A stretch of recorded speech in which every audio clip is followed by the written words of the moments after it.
back this evening is a comedian, Gary Skyner. Gary's from Liverpool, the city that gave us Jimmy Tarbuck, and we've been trying to give him back for the last 30 years. To tell us more about Gary, we have his friend Jimmy and his daughter Holly. Say hi. Hello, Holly. Hello. Jimmy, how you doing? So, Holly, we've got your dad back there, and he's ready to come on. Is he a funny daddy? Does he make you laugh? Yeah. Yeah? Do you have a favourite joke he tells you? Or do you like all his jokes? I like all his jokes. Hey, now, let me guess, how old are you? About 23, 24? No. How old are you, Holly? 6. 6. Are you allowed to go and see him when he does live clubs and stuff, or just his jokes at home? No, I have to stay at home with my mum. Yeah. Sometimes there's jokes that are better for the grown-ups and some for the children, I think. That's certainly in my house. Do you know any jokes? Do you tell jokes? Pretend there's a fridge. Pretend there's a fridge, yeah, OK. There's my fridge. Open the fridge. Open the fridge. There's a nut inside the fridge. There's a nut. What, yeah. A big nut? Coconut? Small nut? Small nut. Small nut, OK. So I'm doing a bit of miming now. Put it on your head. Put it on my head. You're a nuthead.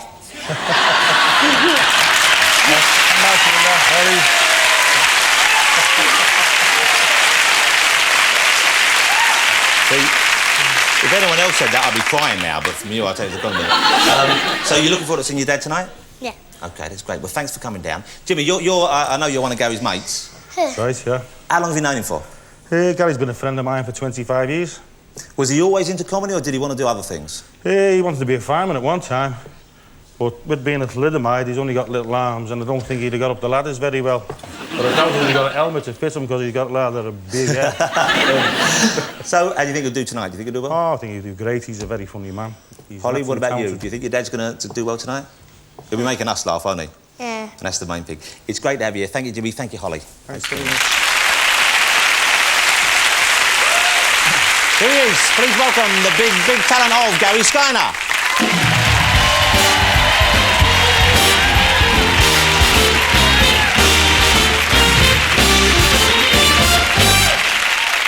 Good evening, ladies and gentlemen, and see what happens when you bite your nails.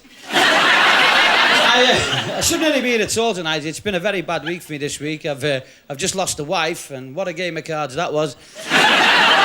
Coming here today, though, has been horrendous. I went to Liverpool's Lime Street station, went into the station and asked for a ticket. I said, excuse me, can you give me a ticket to London, please? He said, certainly, sir. That'll be £95. So give him £100. He said, here you are, sir. It's one train ticket to London, change at crew. I said, behave yourself. I want me change now.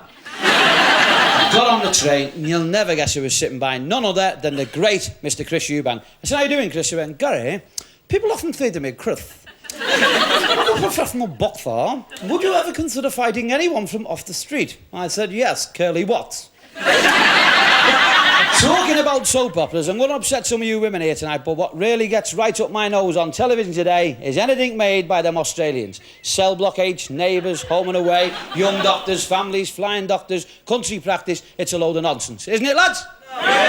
Isn't it, girls? No. Let's start with Neighbours, right? Neighbours is that bad, they have to put it on twice because you can't believe it the first time. And I'm convinced there's only 8 actors in the whole of Australia. I'll tell you why, because I was watching them Young Doctors the other afternoon at 3:30, and there's this fella having open heart surgery at 3:30, right?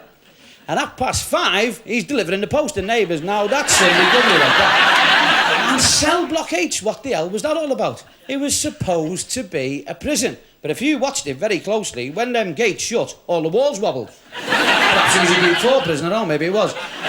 Can anybody explain to me the mathematics of Cell Block H? There was 8 women in prison, and they were pressing 8,000 blankets a night. Who were they for? They're nuts. And those comics, we've spent years taking the mickey out the poor Irish. Australians are far more mental than any Irishman, and I'll prove it to you. You think about it. An Australian is an exceptionally strange person.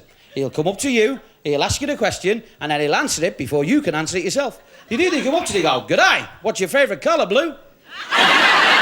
Same with the women. "G'day, what's your name, Sheila?" "G'day, what's your favourite hobby sport?"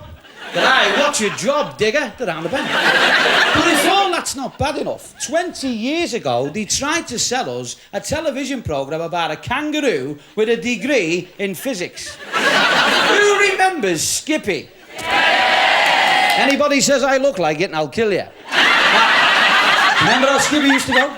Skippy used to start off every week, didn't he? Hail, rain or shine, same two fellas, sitting on the same two deck chairs, fixing the same helicopter, on the same airstrip, and out of the bush would come Skippy. One of these fellas would get up out of his deck chair and go like that. What's that, Skip? There's been a plane crash. 50 degrees west, 30 degrees south. So I tell you what, Skip, you go back to the plane crash, light a fire, and when we fix the helicopter, we'll come and look for you. And it cleared off. 5 minutes later, they'd come back through the bushes and went like that. And one of them said to the other one, oh, go on, lend him your lighter. Ladies and gentlemen, thank you. Before I go, can I ask you a question? If smoking is bad for you, how come it cures kippers? And statistics, did you know that if you live in a 14-storey block of flats on the top floor and you've got a cat, and your cat fell out of the window, do you know statistics say that 99 times out of 100, your cat will land feet first? Did you know that? But similarly, if you're making a piece of toast first thing in the morning and putting jam on it, and the phone goes or the doorbell goes, and you knock that piece of toast off the breakfast bar, 100 times out of 100, that piece of toast will land jam side down. Now, what I want to know is, what would happen if you strapped the toast to the back of the cat?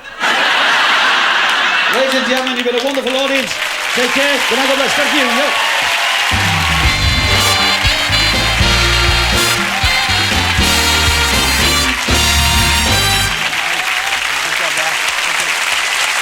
Did great, didn't he? And I think you better watch out. I think we've got two comedians in the family because the fridge joke was a cracker. Watch out, Holly's following your footsteps. Gary Skyner, act number 2, ladies and gentlemen. That's it for part 1. As I said to my wife on our honeymoon night, that's the end of the first part, but sit back, there's so much more to come. See you in a couple of minutes.